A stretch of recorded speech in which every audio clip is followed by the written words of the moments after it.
আল্লাহর দ্বীনের জন্য কেউ যদি কোনো স্যাক্রিফাইস করে, দ্বীনের জন্য কেউ যদি আত্মত্যাগ করে, তাহলে আল্লাহ তাআলা তাকে কখনো ঠকান না, আল্লাহ তাআলা তাকে কখনো হতাশ করেন না, কখনো তাকে আল্লাহ তাআলা ক্ষতিগ্রস্ত করেন না। এই মক্কা থেকে যারা হিজরত করে মদিনায় যান, নিজের ব্যবসা বাণিজ্য, প্রতিষ্ঠিত ব্যবসা, নিজের বাড়িঘর, নিজের আত্মীয় স্বজন, নিজের একটা প্রভাব প্রতিপত্তি সব ফেলে একমাত্র আল্লাহকে খুশি করার জন্য সব ছেড়ে তারা মদিনায় চলে গেলেন। আল্লাহ রাব্বুল আলামিন 10 বছরের ভিতরে তাদেরকে যেসব বিষয়ে তারা হারিয়েছেন, তারা ক্ষতিগ্রস্ত হয়েছেন, সবগুলো আল্লাহ তাআলা দুনিয়াতেই তাদেরকে আল্লাহ তাআলা পুষিয়ে দিয়েছেন। সুবহানাল্লাহ।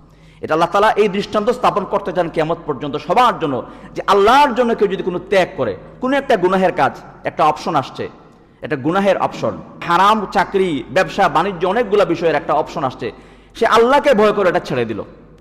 তাহলে আল্লাহকে ভয় করে কোনো গুনাহের কাজ যদি কেউ ছাড়ে, রাসূলুল্লাহ সাল্লাল্লাহু আলাইহি ওয়াসাল্লাম বলেন, এই হিজরতের ঘটনা থেকে আমরা জানতে পাই যে ইন্নাকা লান তাদা শাইআন ইত্তিকা আল্লাহি আযজা ওয়া জাল ইল্লা আ'তাকা আল্লাহু খায়রাম মিনহু, যে তুমি যদি শুধুমাত্র আল্লাহকে খুশি করার জন্য, আল্লাহকে খুশি করার জন্য কোনো একটা গুনাহের কাজ ছেড়ে দাও, তাহলে আল্লাহ তাআলা খায়রাম মিনহু, যেটা তুমি ছেড়ে দিলে এর চেয়ে উত্তম কিছু আল্লাহ তাআলা তোমাকে দিয়ে দিবে। সুবহানাল্লাহ।